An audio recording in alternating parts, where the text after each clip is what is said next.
2024 ہے۔ آج سے 26 سال قبل 28 مئی 1998 کا یہ دن عالم اسلام کے مسلمانوں کے لیے مصطفوں کا تہوار ثابت ہوا تھا۔ ہم اس وقت 10ویں جماعت کے طالب علم تھے، گاؤں کے ہائی اسکول میں پڑھتے تھے۔ 20ویں صدی اپنے اختتام کو جا رہی تھی، وہ صدی جس نے دنیا کو 2 عالمی جنگوں کی صورت میں تباہی کے پھول دیے تھے، لیکن پھر اس صدی کے وسط میں بہت سی غلام قوموں کو آزادی بھی ملی تھی، اور اب صدی کا اختتام ہونے جا رہا تھا کہ بظاہر سیکولر لیکن باطن میں ہندوازم سے بھرپور عالمی دہشت گرد ریاست ہندوستان نے ایٹمی دھماکوں کے تجربات کر کے دنیا کے امن کو جھنجھوڑ کر رکھ دیا۔ ہمارے گاؤں میں اس وقت ٹی وی بہت کم تھے۔ ریڈیو پر ہندوستان کے دھماکوں کی خبر سن کر پورے ملک کی طرح ہمارا گاؤں بھی ایمانی جہادی جذبات سے لبریز ہو کر اس خواہش کا اظہار کرنے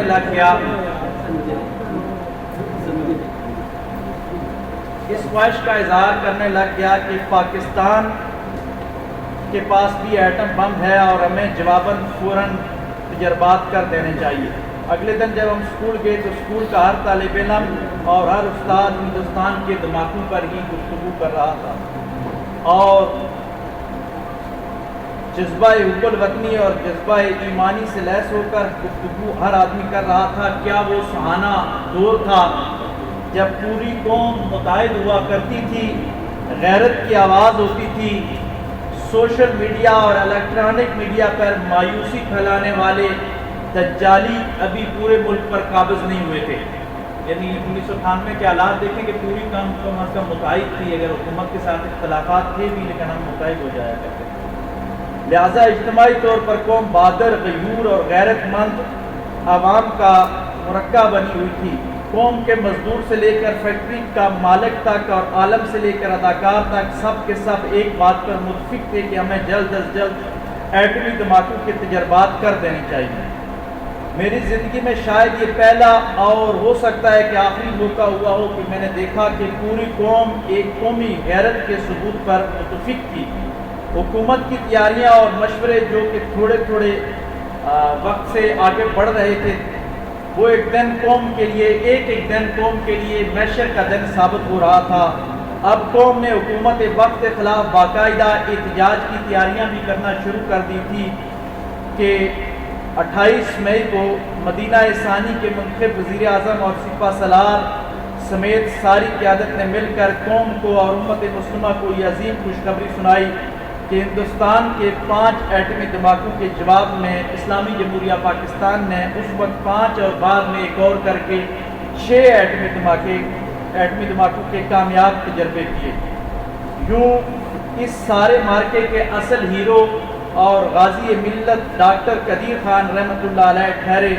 جنہوں نے ذوالفقار علی بھٹو سے لے کر نواز شریف تک سب ادوار میں ایک ہی دھن کے ساتھ کام کیا کہ وہ امت کو اسلامی بم دینا چاہتے تھے، اور آخر آج وہ سرخرو ہو گئے۔ ادھر عالمی دنیا اور عالمی میڈیا جس نے ہندوستان کے دھماکوں کو تو معمولی سمجھا تھا، لیکن ہماری جوابی وار کو اسلامی بم اور امہ بم کے نام سے تشہیر کرنے لگ گئی۔ دنیا کو خوب ڈرایا گیا اور مغربی سامراج نے ہم پر معاشی پابندیاں بھی لگائی، لیکن عظیم برادر اسلامی ملک سعودی عرب کی قیادت میں اسلامی دنیا میدان میں اتری اور پاکستان کی معیشت کو گہرا سہارا دیا اور دنیا کو بتا دیا کہ ہم چین سے لے کر تابہا کے کاشغر تک ایک ہیں، ہم ایک ہی جسم کے مانند ہیں۔ اس وقت کے ہمارے وزیر خارجہ طاہر ایوب قومی غیرت کے حامل بیانات دے کر قوم کے نوجوانوں کے ہیرو بنے ہوئے تھے۔